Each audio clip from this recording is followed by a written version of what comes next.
ನಮಸ್ಕಾರ, ರಿವ್ಯೂ ಚಾನಲ್ಗೆ ಸ್ವಾಗತ. ನಾನು ಸೌಖ್ಯ ಗಾಂವ್ಕರ್. ಭಾರಿ ಡೆವಲಪ್ಮೆಂಟ್ ಆಗ್ತಿದೆ. ಪ್ರಧಾನ್ ರಾಜೀನಾಮೆ ಆದ ಮೇಲೂ ಕೂಡ ಧರ್ಮೇಂದ್ರ ಪ್ರಧಾನ್ ರಾಜೀನಾಮೆ ಕೊಡುವಂತ ಆಪ್ಷನ್ ಅನ್ನೇ ಇಟ್ಕೊಂಡಿರಲಿಲ್ಲ ಮೋದಿ ಸರ್ಕಾರ. ಆದರೂ ಕೂಡ ಇದೇ ಹೆಸರಲ್ಲಿ ದೇಶವ್ಯಾಪಿ ಏನೋ ಒಂದು ದೊಡ್ಡದಾಗೋದಿದೆ ಅನ್ನುವಂಥ ಇಂಟೆಲಿಜೆನ್ಸ್ ರಿಪೋರ್ಟ್ ಎಚ್ಚರಿಸಿದ ಹಾಗೆ ತಡ ಮಾಡದೆ ಪ್ರಧಾನ್ ರಾಜೀನಾಮೆ ಆಗತ್ತೆ. ಅನಿವಾರ್ಯವಾಗಿ ರಾಜೀನಾಮೆ ಆಗತ್ತೆ. ಆದರೆ ಅದಾದ ಮೇಲೂ ಕೂಡ ಈಗ ಒಂದು ಮೆಗಾ ಟ್ವಿಸ್ಟ್, ಬಹಳ ದೊಡ್ಡ ಡೆವಲಪ್ಮೆಂಟ್ ಆಗ್ತಿದೆ. ಇದು ಅಮಿತ್ ಶಾ ಅವರ ಬುಡಕ್ಕೆ ಬಂದಿದೆ. ಈಗ ಪ್ರಧಾನ ಬುಡಕ್ಕಲ್ಲ, ಅಮಿತ್ ಶಾ ಅವರು ಬುಡಕ್ಕೆ ಬಂದಿದೆ. ಅಮಿತ್ ಶಾ ಅವರು ನರೇಂದ್ರ ಮೋದಿ ಜೊತೆಗೆ ಹೈ ವೋಲ್ಟೇಜ್ ಮೀಟಿಂಗಲ್ಲಿ ತೊಡಕೊಂಡಿರೋದು ಯಾಕೆ? ಹಾಗಾದರೆ ಜಿರಳೆಗಳು ಹೊಸ ಕಂಡೀಷನ್ ಹಾಕಿದ್ದಾರೆ. ಜಸ್ಟ್ ಇಮ್ಯಾಜಿನ್, ಅವತ್ತು ರಾಹುಲ್ ಗಾಂಧಿ ಅವರು ಮಾಡಿದ್ದು ಇದನ್ನೇ. ನರೇಂದ್ರ ಮೋದಿ ಅವರ ಮನೆ ಎದುರು ಹೋರಾಟ, ಡಿಸ್ಕಷನ್ನ ಭರವಸೆ ಕೊಟ್ಟರೆ ನಾವು ವಾಪಸ್ ಆಗ್ತೀವಿ ಅಂತ ಹೇಳಿಬಿಟ್ಟು ಆಮೇಲೆ ಇನ್ನೊಂದು ಕಂಡೀಷನ್ ಹಾಕಿದರು. ಇಲ್ಲೂ ಆಗಿದ್ದದೆ. ಈ ರೀತಿ ಮಾತನ್ನು ಕ್ಷಣಕ್ಕೊಮ್ಮೆ ಬದಲಿಸ್ತಿರೋದು ನೋಡ್ತಾ ಇದ್ದೀವಲ್ಲ. ಈಗ ಜಿರಳೆಗಳು ಹೊಸ ಕಂಡೀಷನ್ ಹಾಕಿದ್ದಾರೆ. ಪ್ರಧಾನ ತೆಗೆದ ಅಂದರೆ ಅವ್ರದ್ದು ವಿಕೆಟ್ ತೆಗೆದಂತಹ ನಮಗೆ ಇದು ದೊಡ್ಡ ವಿಷಯನೇ ಅಲ್ಲ. ತಲೆ ಬಾಗಿದ್ರೆ ಹೊಡಿತಾರೆ, ಹೆದರದೆ ಮುನ್ನುಗ್ಗಿದ್ರೆ ಏನು ಬೇಕಾದರೂ ಮಾಡಬಹುದು ಅಂತ ಈಗ ಅಬ್ಬರಿಸ್ತಾ ಇರುವಂತಹ ಜಿರಳೆಗಳು, ಪ್ರಧಾನ್ ರಾಜೀನಾಮೆ ಸೆಲೆಬ್ರೇಷನ್ ಅಲ್ಲಿರುವಂತಹ ಜಿರಳೆಗಳು ಈಗ ಮತ್ತೊಂದು ಕಂಡೀಷನ್, ಇದಾಗಲೇಬೇಕು, ಇದಾಗಕ್ಕಿಂತ ಮುಂಚೆ ಹೋರಾಟ ಅಂತ್ಯ ಇಲ್ಲ, ಮತ್ತಷ್ಟು ಜೋರಾಗುತ್ತೆ ಅನ್ನುವ ಎಚ್ಚರಿಕೆಯನ್ನು ಸರ್ಕಾರಕ್ಕೆ ಕೊಟ್ಟಿದ್ದಾರೆ. ನೋಡಿ ಏನದು ಅಂತ ಕೇಳಿದ್ರೆ, ಪೊಲೀಸರು ಕ್ಷಮೆ ಕೇಳಬೇಕು. ನೋಡಿ, ಈಗ ಡೆಲ್ಲಿ ಪೊಲೀಸರು ಮತ್ತು ಯಾವ್ಯಾವ ರಕ್ಷಣಾ ಪಡೆಗಳನ್ನು ಅಲ್ಲಿ ನಿಯೋಜಿಸಲಾಗಿತ್ತಲ್ಲ, ಅವರೆಲ್ಲ ಈಗ ಕ್ಷಮೆ ಕೇಳಬೇಕಂತೆ. ಇಲ್ಲ ಅಂದರೆ ಇವರು ರಾಜೀನಾಮೆ ಕೊಡಲ್ಲ. ನೋಡಿ ಏನು ಹೇಳಿದ್ದಾರೆ ಅಂತ. ಧರ್ಮೇಂದ್ರ ಪ್ರಧಾನ್ ವಿಕೆಟ್ ತೆಗೆದಿರೋ ನಮಗೆ ಇವರು ದೊಡ್ಡ ವಿಷಯನ, ಪೊಲೀಸರು ದೊಡ್ಡ ವಿಷಯನ? RAF ಮತ್ತು ಡೆಲ್ಲಿ ಪೊಲೀಸ್ ಕ್ಷಮೆ ಕೇಳಲೇಬೇಕು ಮತ್ತು ಇವ್ರ ಮೇಲೆ ಕ್ರಮ ಆಗಬೇಕು ಅಂತ ಈಗ ಪಟ್ಟು ಹಿಡಿದಿದ್ದಾರೆ. ಕ್ರಮ ಆಗದಿದ್ರೂ ಕೊನೆ ಪಕ್ಷ ಪಬ್ಲಿಕ್ ಆಗಿ ಪೊಲೀಸರು ಕ್ಷಮೆ ಕೇಳಬೇಕು. ಇಲ್ಲವಾದಲ್ಲಿ ಈ ಹೋರಾಟ ನೆಕ್ಸ್ಟ್ ಲೆವೆಲ್ಗೆ ಹೋಗುತ್ತೆ. ಈ ರೀತಿಯದೊಂದು ಟ್ವಿಸ್ಟ್ ಕೊಟ್ಟಿದ್ದಾರೆ. ಡೋಂಟ್ ಮೆಸ್ ವಿತ್ ಕಾಕ್ರೋಚಸ್ ಅನ್ನುವಂಥ ಎಚ್ಚರಿಕೆ ಸಂದೇಶವನ್ನು ಗೃಹ ಇಲಾಖೆಗೆ ಕೊಡುವ ಮೂಲಕ ಈಗ ಪೊಲೀಸರು ಕ್ಷಮೆ ಕೇಳಿದ್ರು ಅಂದ್ರೆ ಏನು ಅರ್ಥ ಆಗುತ್ತೆ ಹೇಳಿ? ಕೇಂದ್ರ ಗೃಹ ಇಲಾಖೆ ಮಂಡಿಯೂರಿ ಇವರ ಮುಂದೆ ಕ್ಷಮೆ ಕೇಳಿದಂತಾಗುತ್ತೆ. ಸೊ ಪ್ರಧಾನ್ ರಾಜೀನಾಮೆ ಅಲ್ಲ, ಇಲ್ಲಿ ಅಮಿತ್ ಶಾ ಅವರು ತಲೆಬಾಗಬೇಕು. ಅಲ್ಲಿಗೆ ಹೋಗಿ ತಲುಪಿದೆ ಈಗ ಕಾಕ್ರೋಚ್ ಗಲಾಟೆ. मोदी जी से कहना चाहता हूँ, सुबह हो गई मामू, सुबह हो गई मामू, सुबह हो गई है। डेमोक्रेसी की सुबह हो गई है। अब इस देश की जनता जाग चुकी है और जैसे कि मैंने कहा था, ये पहला विकेट है, ये पहला विकेट है। यहां नहीं रुकेंगे, अब तो बस शुरुआत हुई है, अभी तो बस शुरुआत हुई है। मैं सभी उन स्टूडेंट्स को we have bloody done it. क्या कहते थे ये? क्या कहते थे? इस सरकार में इस्तीफे नहीं होते। क्या कहते थे? इस सरकार में इस्तीफे नहीं होते। हम कहना चाहते, झुकती है दुनिया, झुकाने वाला चाहिए। ये जो लाठियां चलाई है ना अपने अमित शाह और मोदी के नाम पर, अभी एक इस्तीफा हुआ है, याद रखना, कॉकरोच से पंगा नहीं लेना है। अगर एक मंत्री का इस्तीफा ले सकते हो तो तुम लोग क्या हो? तो तुम लोग क्या हो? तुम्हारी हमने लाठियां खा ली, सर फुड़वा लिया। इस देश के स्टूडेंट्स ने बहुत हिम्मत वाला काम करा। तो 20 जुलाई के बाद और 20 जुलाई से जितने भी स्टूडेंट्स के ऊपर केसेस किए गए वो सारे के सारे वापस होने चाहिए।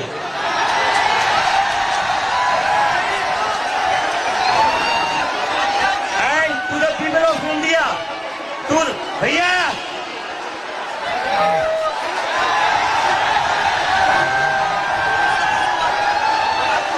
To the people of India, this is how a democracy should B.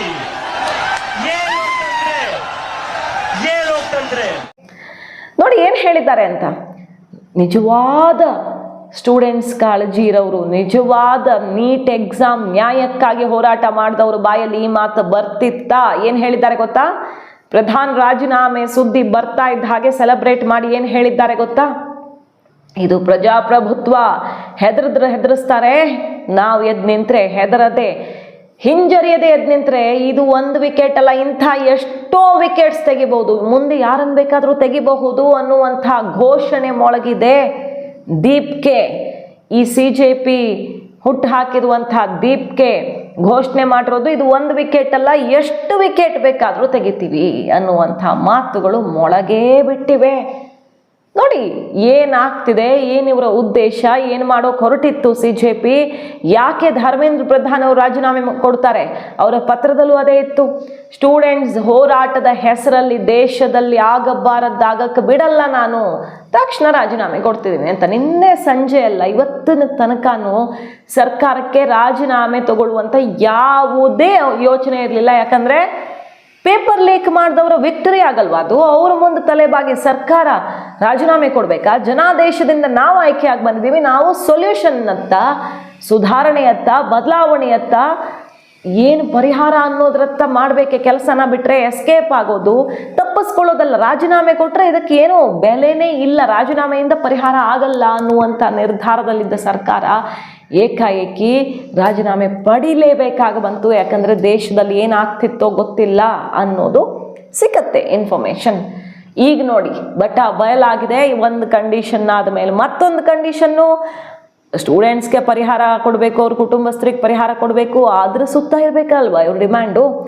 ಪೊಲೀಸರಿಗೆ ಹೆಂಗೆ ಹೊಡೆದಿದ್ದಾರೆ ಅಂದರೆ ಅದೆಷ್ಟು 200-250 ಜನ ಪೊಲೀಸರು ಇವತ್ತು ಕೈಕಾಲು ಮುರ್ಕೊಂಡು ತೀವ್ರವಾಗಿ ಗಾಯಾಳುಗಳಾಗಿದ್ದಾರೆ. ಆಯುಧಗಳನ್ನು ತಗೊಂಡು ಬಂದು ಹೊಡೆದಿದ್ದಾರೆ. 30 ನಿಮಿಷ ಕಂಟಿನ್ಯೂಸ್ ಜಂತರ್ ಮಂತರಲ್ಲಿ ಕಲ್ಲು ತೂರಾಟ ಆಗಿರೋ ಕೂಡ ರಿಪೋರ್ಟ್ಗಳು ಬಂದವು. ಸೊ ಕಲ್ಲು ತೂರಾಟದಿಂದ, ಆಯುಧಗಳಿಂದ ಅಟ್ಯಾಕ್ ಮಾಡಿ ಅವ್ರನ್ನ ಕೆಳಗಡೆ ಹಾಕಿ ನಜ್ಜುಗುಜ್ಜು ಮಾಡೋ ತನಕ ಎಂತೆಂಥ ದೃಶ್ಯಗಳು ನೋಡಿದಿರಿ ಅಲ್ವಾ? 2,500 ಕ್ರಿಮಿನಲ್ಸ್ ಪತ್ತೆಯಾಗಿದ್ದಾರೆ ಈ ಹೋರಾಟದಲ್ಲಿ. 250 ಮೋಸ್ಟ್ ವಾಂಟೆಡ್ ಅಂತ ಲಿಸ್ಟಲ್ಲಿ ಇದ್ರಲ್ಲ, ಅವರು ಪತ್ತೆಯಾಗಿದ್ದಾರೆ. ಅವರೆಲ್ಲ ಬಂದು ಪೊಲೀಸರನ್ನು ಹಿಗ್ಗಾಮುಗ್ಗ ಥಳಿಸಿ ಹಾಕಿದ್ದಾರೆ. ಪೊಲೀಸರು ಎಷ್ಟು ಸಾಧ್ಯವೋ ಅಷ್ಟು ಕಂಟ್ರೋಲ್ ಆಗಿ ಆ್ಯಕ್ಷನ್ ತಗೊಳ್ಬೇಕಾಗ ಬಂತು. ಇನ್ನು ಮಿಲಿಟರಿನೇ ನುಗ್ಗಬಹುದಿತ್ತು, ಬಟ್ ಇವರು ಸ್ಟೂಡೆಂಟ್ಸು, ಇವ್ರು ನಮ್ಮ ಪ್ರಯಾರಿಟಿ ಅನ್ನೋ ಕಾರಣಕ್ಕೆ ಸರ್ಕಾರ ಬಹಳ ಸಹನೆಯಿಂದ ವರ್ತಿಸಿದ್ದು ತಪ್ಪಾಯಿತು, ಪೊಲೀಸರಿಗೆ ಏಟು ಬಿತ್ತು.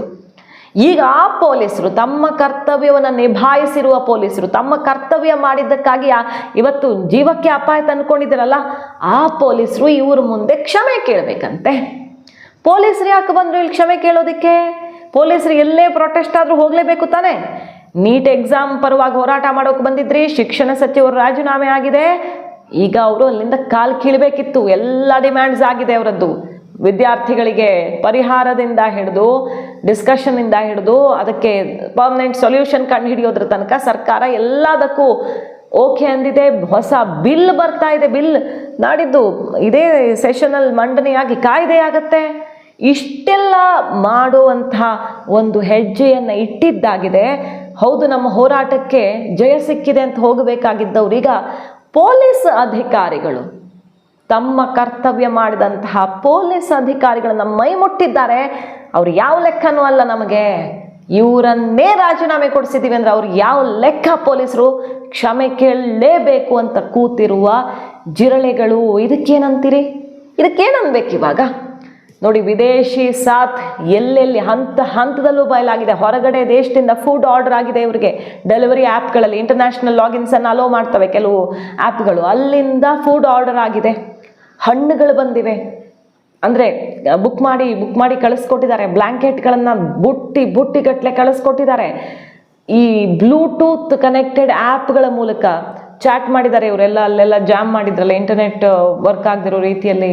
ಹಾಗಾಗಿ ಅಮೆರಿಕಾ ಸಪೋರ್ಟು ಅಲ್ಲೂ ಕೂಡ ಎಸ್ಟಾಬ್ಲಿಷ್ ಆಗಿ, ಖಲಿಸ್ತಾನಿ ಉಗ್ರರು ಇವ್ರಿಗೆ ಝೂಮಲ್ಲಿ ಬಂದು ಕನೆಕ್ಟ್ ಆಗಿದ್ದು ಸುದ್ದಿ ಕೂಡ ಬ್ಲಾಸ್ಟ್ ಆಗಿದೆ. ಇಷ್ಟೆಲ್ಲ ವಿಚಾರಗಳನ್ನು ನೋಡಿದ್ದೀವಿ, ಎಲ್ಲೆಲ್ಲಿಂದ ಲಿಂಕ್ ಆಗಿದೆ ಅಂತ. ಸೊ ವಿದ್ಯಾರ್ಥಿಗಳು ನ್ಯಾಯ ಕೇಳಕ್ಕೆ ಬಂದಿದ್ರು, ಎಸ್, ಅದರ ಜೊತೆಗೆ ಆಂಟಿ ಸೋಷಿಯಲ್ ಎಲಿಮೆಂಟ್ಸ್ ಸೇರ್ಕೊಂಡಿದ್ರು ಅನ್ನೋದನ್ನು ಪೊಲೀಸರೇ ಹೇಳಿದ್ದಾರೆ. ಡೆಲ್ಲಿ ಪೊಲೀಸ್ ಪ್ರೆಸ್ ಮೀಟ್ ಇವತ್ತು ಎಲ್ಲವನ್ನ ಅನಾವರಣ ಮಾಡಿದೆ.